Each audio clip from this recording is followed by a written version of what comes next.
ஆண்டுக்கு முன்பு போக்குவரத்து போலீசாரால் பறிமுதல் செய்து தற்போது ஒப்படைக்கப்பட்ட இருசக்கர வாகனத்தில் சக்கரம், இன்ஜின் மற்றும் பேட்டரி ஆகியவை திருடப்பட்டுள்ளதாக இருசக்கர வாகனத்தின் உரிமையாளர் புகார் அளித்துள்ளார். சென்னை புதுவண்ணாரப்பேட்டை மெட்ரோ ரயில் நிலையம் அருகே கடந்த ஒரு வருடத்திற்கு முன்பு வாகன தணிக்கையில் ஈடுபட்டிருந்த போக்குவரத்து போலீசார் திருவொற்றியூர் பகுதியைச் சேர்ந்த ஹரிஹரன் என்பவரின் இருசக்கர வாகனத்தை பறிமுதல் செய்தனர். மேலும் ஹரிஹரன் மதுபோதையில் இருந்ததன் காரணமாக இருசக்கர வாகனம் பறிமுதல் செய்யப்பட்டது. தற்போது இது தொடர்பாக ஹரிஹரனை தொடர்பு கொண்ட போலீசார் இருசக்கர வாகனத்தை பறிமுதல் செய்து கொள்ளுமாறு தகவல் தெரிவித்துள்ளனர். தகவலின் பேரில் புதுவண்ணாரப்பேட்டை எண்ணூர் விரைவு சாலையில் உள்ள தனது இருசக்கர வாகனத்தை ஹரிஹரன் எடுக்க சென்றுள்ளார். அங்கு ஹரிஹரனின் இருசக்கர வாகனத்தில் சக்கரம், இன்ஜின் மற்றும் பேட்டரி உள்ளிட்ட பொருட்கள் திருடப்பட்டிருந்துள்ளது. இதனை கண்டு அதிர்ச்சியடைந்த ஹரிஹரன் இதுகுறித்து போலீசாரிடம் புகார் அளித்த நிலையில் வேறு ஒரு வாகனம் ஏற்பாடு செய்து தருவதாக போலீசார் தரப்பில் தெரிவிக்கப்பட்டுள்ளது.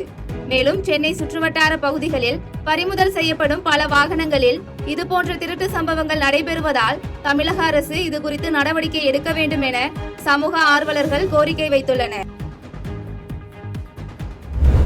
இந்தியா மீது 50% வரி விதித்த அமெரிக்க அதிபர் டொனால்டு டிரம்புக்கு தமிழ்நாடு வணிகர் சங்க பேரமைப்பின் மாநில தலைவர் விக்ரமராஜா கண்டனம் தெரிவித்துள்ளார். சென்னை தண்டையார்பேட்டையில் தமிழ்நாடு வணிகர் சங்க பேரமைப்பின் வடசென்னை கிழக்கு மாவட்ட பொதுக்குழு கூட்டம் நடைபெற்றது. இந்த கூட்டத்தில் கலந்து கொண்ட வணிகர் சங்கங்களின் பேரமைப்பு மாநில தலைவர் விக்ரமராஜா கூட்டத்தில் புதிய நிர்வாகிகளை தேர்ந்தெடுத்தார்.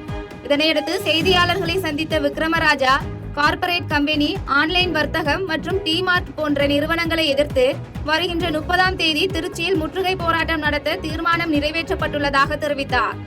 மேலும் காவல் உதவி ஆய்வாளர் படுகொலை செய்யப்பட்டதற்கு கண்டனம் தெரிவித்தவர் தமிழ்நாடு வணிகர் சங்கங்களின் பேரமைப்பு காவல்துறைக்கு துணையாக இருக்கும் என நம்பிக்கை அளித்து பேசினார்.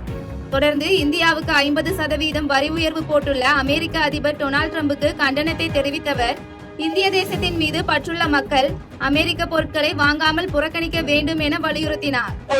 அமெரிக்க நாடு ஏற்கனவே 25% வரி உயர்வு இந்தியாவுக்கு, மேலும் 25%, 50% வரி உயர்வு.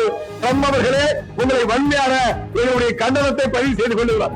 தமிழகத்துடைய மக்கள் மட்டுமல்ல, இந்திய தேசத்தின் பற்றுள்ள மக்கள், இந்திய திருநாட்டினுடைய பிரதிநிதிகள் அமெரிக்கா பொருட்களை வாங்காமல் புறக்கணிக்க வேண்டும் என்பதோடு நாற்றம்பள்ளி அருகே குன்று நிலத்தை சமம் செய்து கொண்டிருந்த ஜேசிபி வாகனம் மீது பாறை விழுந்து ஏற்பட்ட விபத்தில் ஓட்டுநர் உயிர் தப்பிய நிலையில் விபத்து குறித்து போலீசார் விசாரணை மேற்கொண்டு வருகின்றனர்.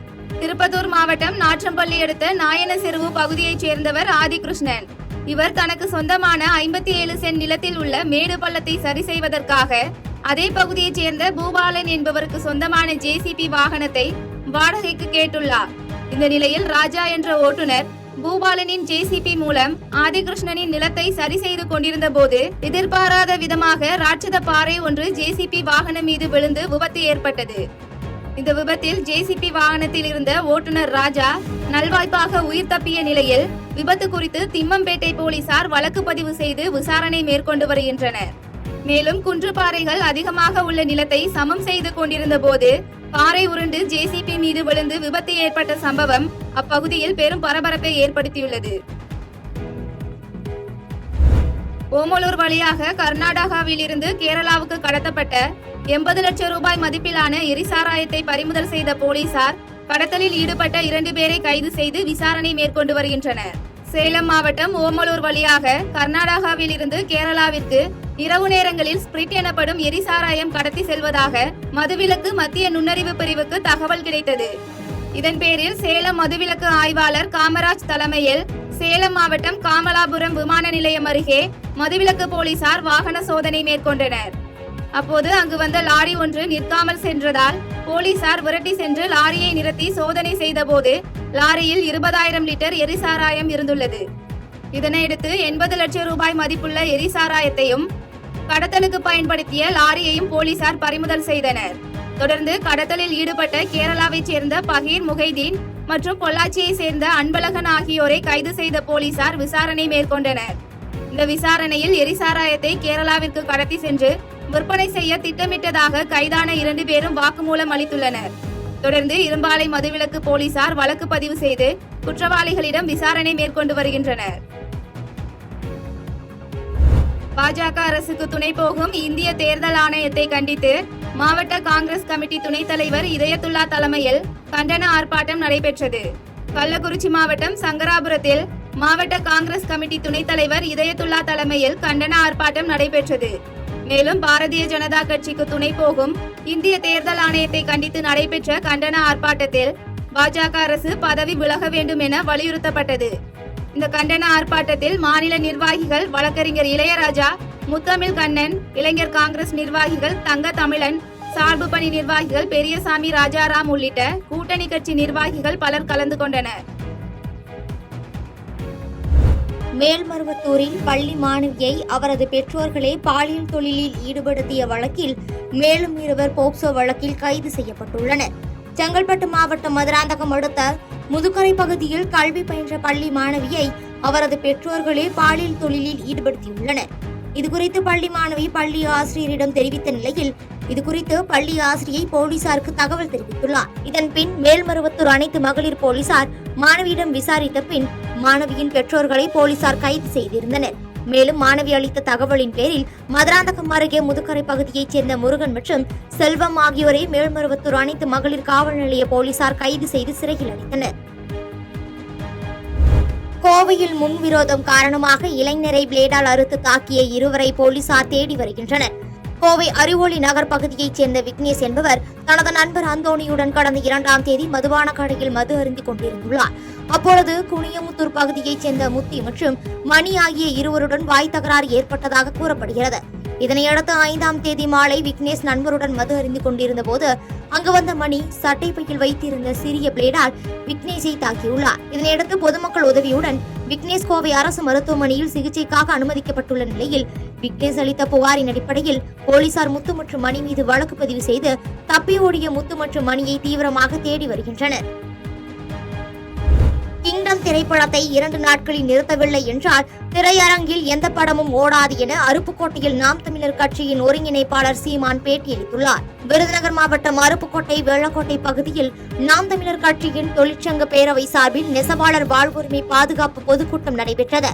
இந்த பொதுக்கூட்டத்திற்கு முன்னதாக நாம் தமிழர் கட்சியின் தலைமை ஒருங்கிணைப்பாளர் சீமான் செய்தியாளர்களுக்கு பேட்டியளித்தார். அப்பொழுது நெல்லையில் கவின் கொலை செய்யப்பட்டது குறித்து விழிப்புணர்வு ஏற்படுத்தும் வகையில் பரிதாபங்கள் யூடியூப் சேனலில் வீடியோ ஒன்று வந்துள்ளது என்றும் அதற்கு கண்டனங்கள் தெரிவிக்கப்பட்டு வருகிறது என்றும் இதுகுறித்து செய்தியாளர்கள் அவரிடம் கேட்டதற்கு பரிதாபங்கள் சரியாகத்தான் சொல்லி இருக்கிறார்கள் என்றும் அதற்கு கண்டனம் தெரிவிப்பது ஜாதிய ஆதிக்கம் தானே என்றும் அதற்கு இந்த அரசு என்ன நடவடிக்கை எடுத்தது என பேசினார். மேலும் தமிழர்களை இழிவுபடுத்தி கிங்டம் படம் வெளியாகி உள்ளது என்றும் 2 நாட்களில் அந்த படத்தை எடுக்கவில்லை என்றால் ஒரு தியேட்டரில் கூட இந்த திரைப்படம் ஓடாது என ஆவேசமாக பேசினார். வரலாற்றை திருச்சி என் நிலத்துல என் திரையரங்க என் மண்ணில் வந்து நான் தொடர்ச்சி அப்படியே பயணங்கள் இருந்ததுனாலதான் நீ ஓட்டிட்டு இருந்துட்ட. இந்த 2 நாள் எடுக்கல என்ன நடக்கும் பாரு. ஒரு தியேட்டர்ல படம் ஓடாது, எந்த படமும் ஓடாது.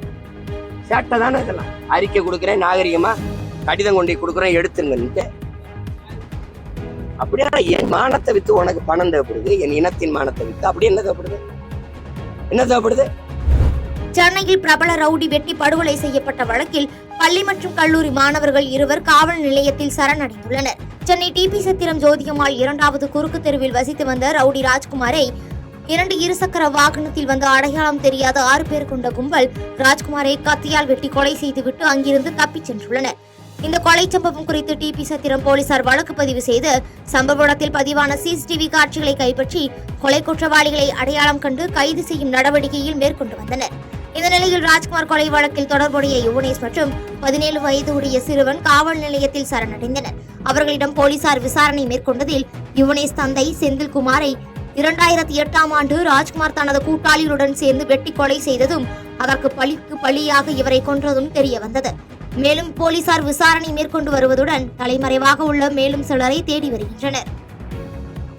செய்திகளை உடனுக்குடன் தெரிந்து கொள்ள கீழ்கண்ட கேபிள் மற்றும் டிடிஎச் நெட்வொர்க்குகளில் எம்நாடு செய்தி தொலைக்காட்சியை காணுங்கள்.